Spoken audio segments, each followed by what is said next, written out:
Hello, I'm Ronald Day, Associate Vice President for the David Rothenberg Center for Public Policy, and welcome to Both Sides of the Bars, a discussion-driven show that examines the criminal justice system from various perspectives, including those impacted most by the criminal justice system. We discuss critical questions about how the current system works, its intersections with social justice, and the highlighting of efforts that are being made to improve the lives of everyone that is affected by it. We ask you, the viewer, to spread the word about both sides of the bars and share your comments with us on Twitter at The Fortune Society.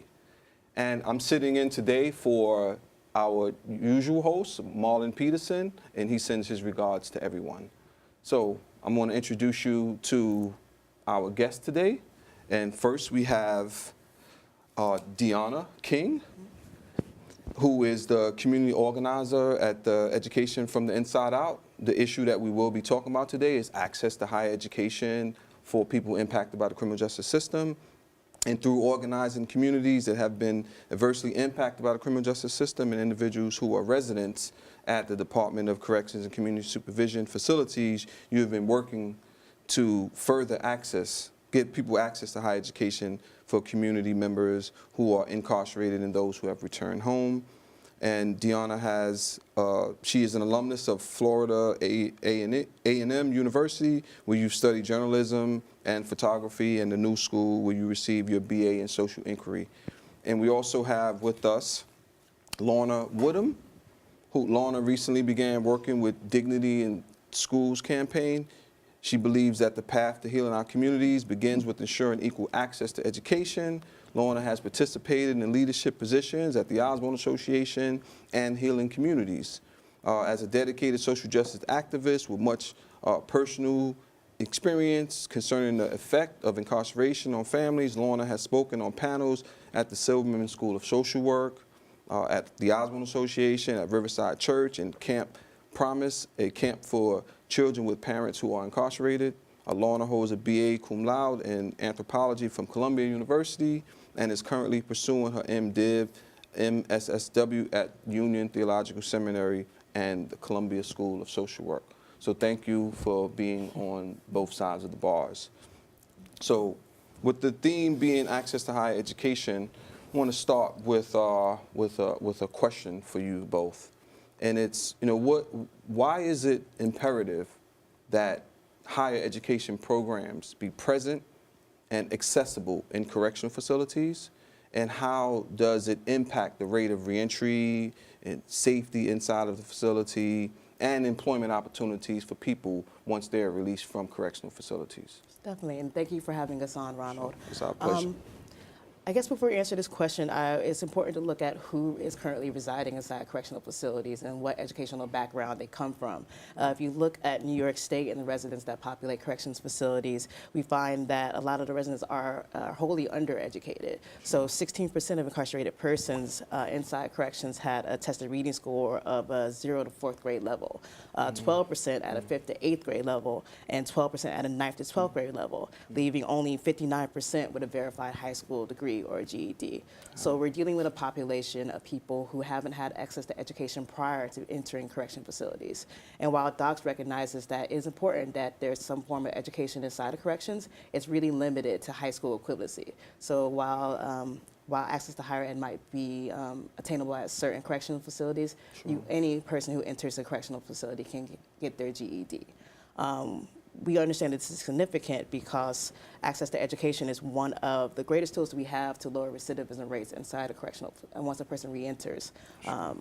When you look at some of the private and prison programs like BARD Initiative and Hudson Link and Mercy College that operates at Bedford Hills, sure, they have a dramatically reduced recidivism rates as compared to the national rate, which is 4%.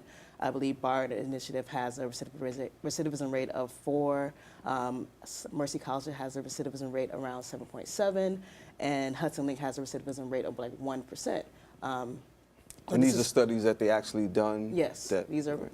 So what we have is an evidence-based model that has been proven to work, sure, and that could lower cost of incarcerations over time. studies have also shown, while these studies aren't quantitative, that safety inside of correctional facilities is increased when there's a presence of a higher education program. Correctional guards who have been interviewed for certain reports can have attested to the fact that they've seen a decrease of violent crime infractions and just an overall more manageable prison environment. That can be related to the fact that if a person who's in a prison college program is a part of a violent infraction, they can lose the privilege of access to education, or that the person who's a part of these programs has just more coping tools and critical thinking tools that limit your involvement inside of some of these in sort of violent infractions. So these are all things that we really tout as far as the need to reinstate TAP funding inside of correctional facilities so that the funding is accessible and that all DOCS facilities can have some sort of in-prison college program. And this is something that the education from the Inside Out Coalition has worked on for a number of years now? Yes. Glenn Martin and Vivian Nixon, both leaders inside of correctionals, I know, as you know, corrections reform, as I'm sure you know, have both been leaders in this work. Last year, Andrew Cuomo introduced a plan that would have reinstated college programs inside of 10 DOCS facilities. Yes. Unfortunately, that plan hit sort of a roadblock, and we've been unable to I guess, figure out what's going to be our next step in that. Okay. But we've always come from a place where we understood that education is a priority when it comes to reentry. Okay, got it. So the governor is seemingly in support of funding college programs inside of prisons because of the data that you just mentioned, the lower incidence inside of facilities and so forth. But right now, there's a snafu, or yes, there's no progress that's really been made insofar as pushing that agenda item. Yes, as far as we know, Andrew Cuomo introduced the plan last year. Republican backlash was really swift. Yes, We kind of lost a narrative battle on our front because a lot of conservatives were allowed to push rhetoric that said that if we are funding in-prison college programs, we are taking taxpayer dollars and investing in people who they deem as criminals, not really taking into account that there's an array of reasons where people are incarcerated, nor are they taking into account the fact that education inside correctional facilities has a significant impact on rates of reentry. So while we have no qualms with spending $60,000 a year on incarcerating a person, the investment of spending $5,000 a year on educating a person and reducing their rates of reentry is something that New York State residents haven't really attached to as an idea for reform. Exactly. That's great. Thank you for that. So to either you or to Lorna, so what are the potential impacts of reinstating TAP and Pell for individuals that are currently incarcerated? I would say something that's important would be the effect it has on communities. Not only are they less risk inside, once they come home, they're able to help their families, they're able to give back to communities in a better, more productive way. They're just better members. Sure. I mean, you alluded to the fact that some people in the community have said, why provide college education to people who are incarcerated? They've committed crimes, right? They've harmed the community in some way. So why should we be spending money when, like, other people who are in the community have to pay or what have you? So, you know, what do you say to these folks who are on the other side of the dial? One, to begin, reinstating TAP for people who are currently incarcerated does nothing to reduce the amount of TAP that the traditional student would receive who's trying to go to college. We also at EIO believe that the cost of college has, the cost of college has increased exorbitantly through the years. Okay. And a lot of that cost has been due to the rising growth of the prison industry. Okay. So in the early 90s and the early aughts, we've seen a lot of government funding being used to fund corrections and a lot of money being divested from educational programs. What we want to really strongly state is the fact that if we are spending less money on corrections over time, that money can then be reinvested in educational programs that would benefit the public good as a whole.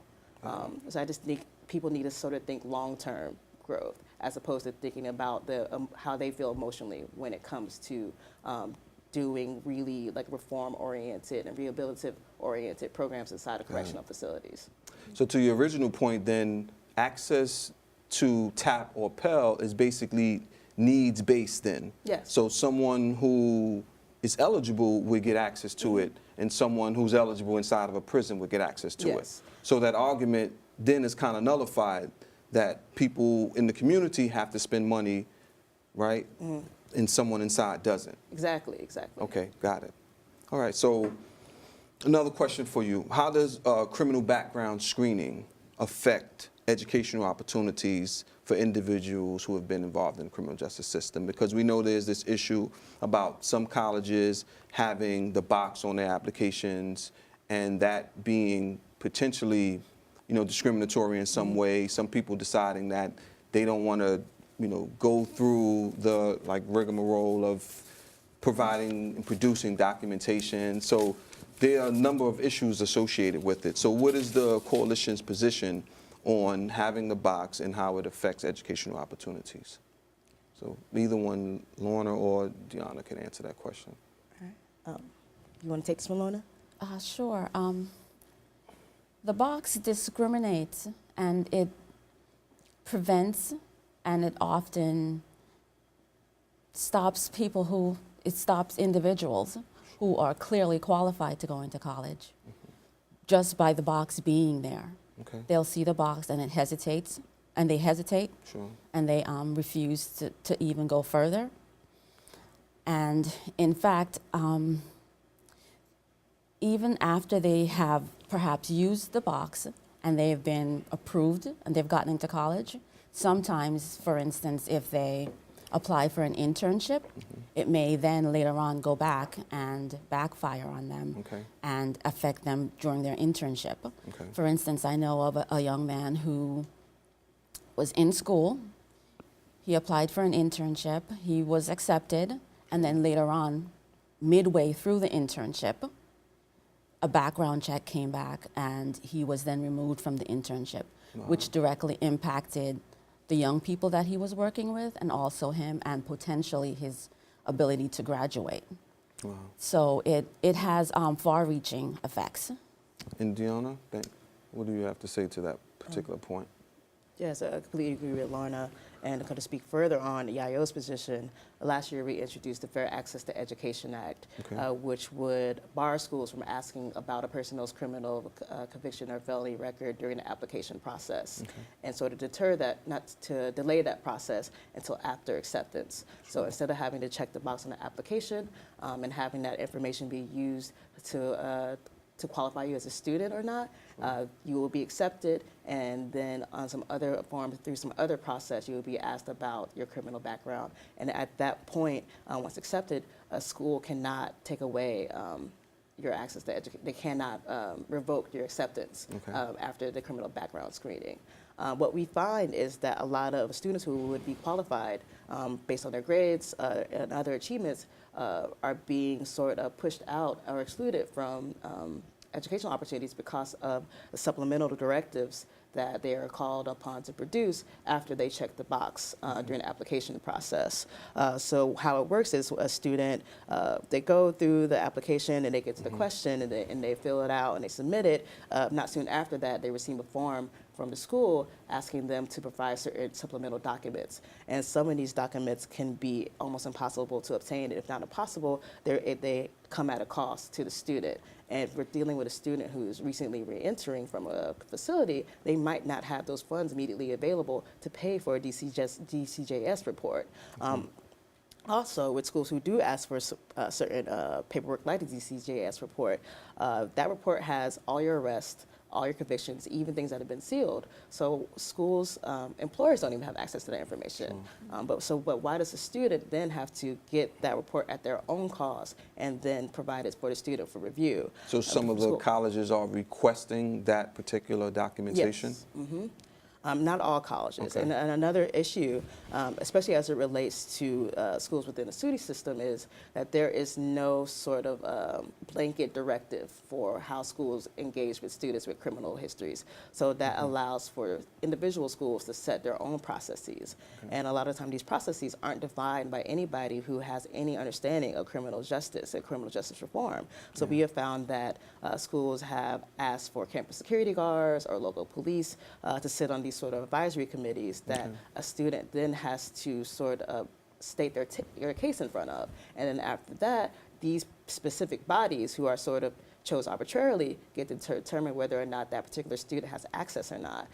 So while a student may be able to get past all these barriers and go through this gauntlet and get access, we want to know, like, why are they even being put through this process? If you look at the research, there is no evidence that would suggest that not doing criminal background screenings on campuses increases or diminishes public safety on campus. All CUNY schools within the city of New York, school that's service mostly like people who would fit within these categories, don't ask the question.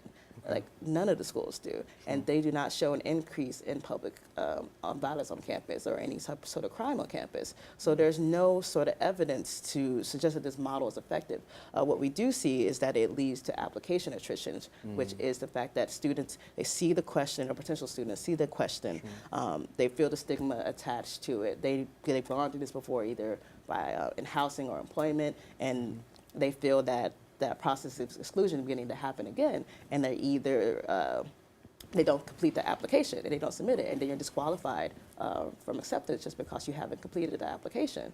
So there's so many unmeasurables in this, some things we can't really qualify because we haven't spoken to the people who are just completely deterred from this experience, who aren't measured by SUNY's application process. What we want is for Access to Education Act to pass, so that schools will no longer ask the question during the application process and just really create access. Got it. Yeah. So there generally is some misconceptions. When you say remove the box from an application, some folks think that that means that schools will not be able to make a decision about someone who is coming to the campus, and you're saying that's not true. You're saying that it basically delays the screening, so they will be able to ask for additional information, is what EIO is proposing? Correct.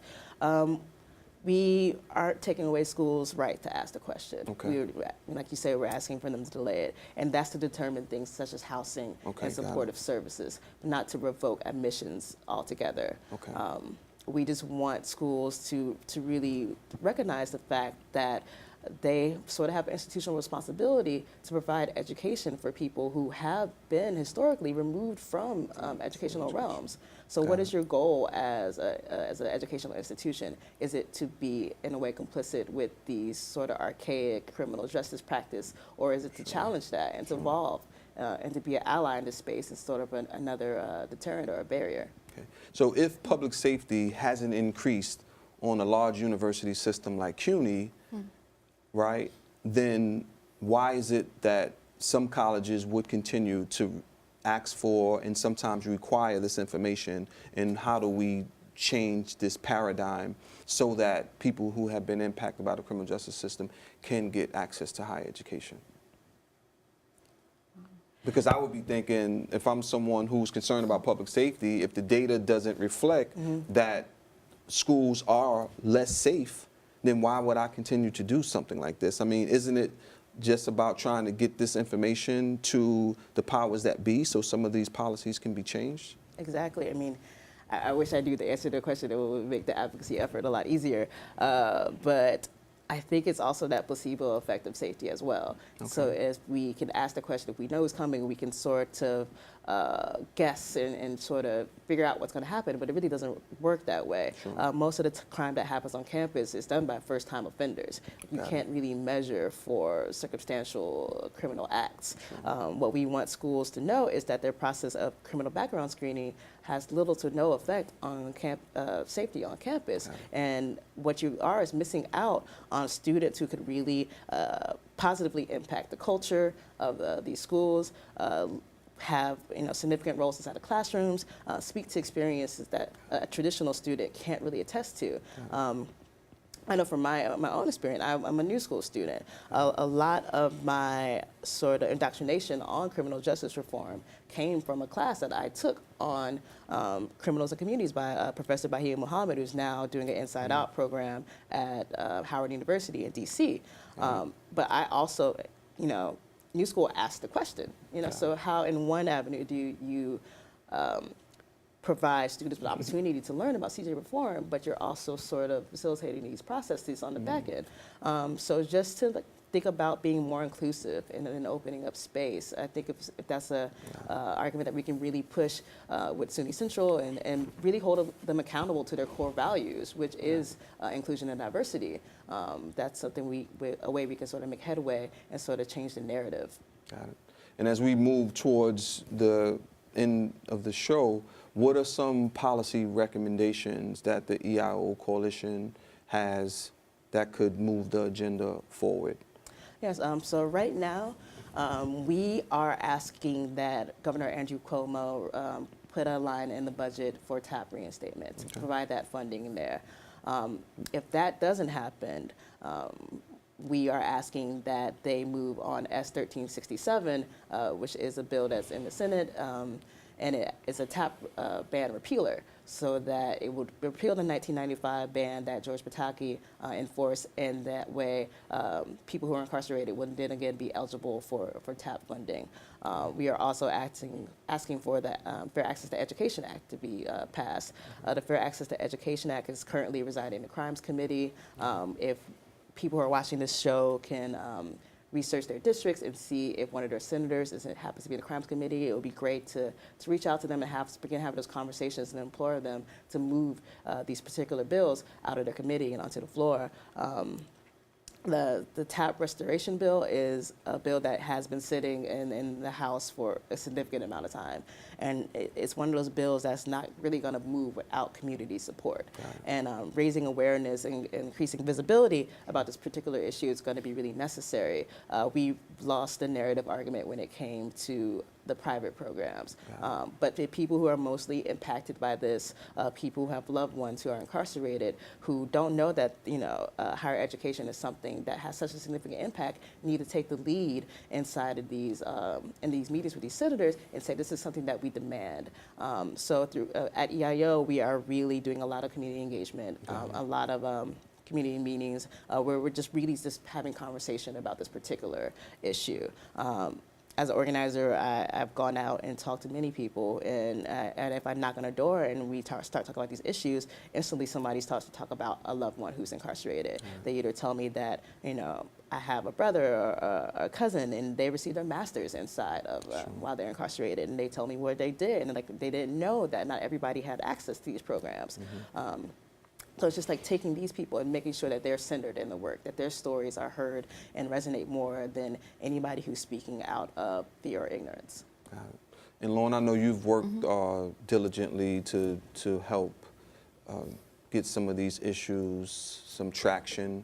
You've hosted some support groups. You've sponsored discussions and videos.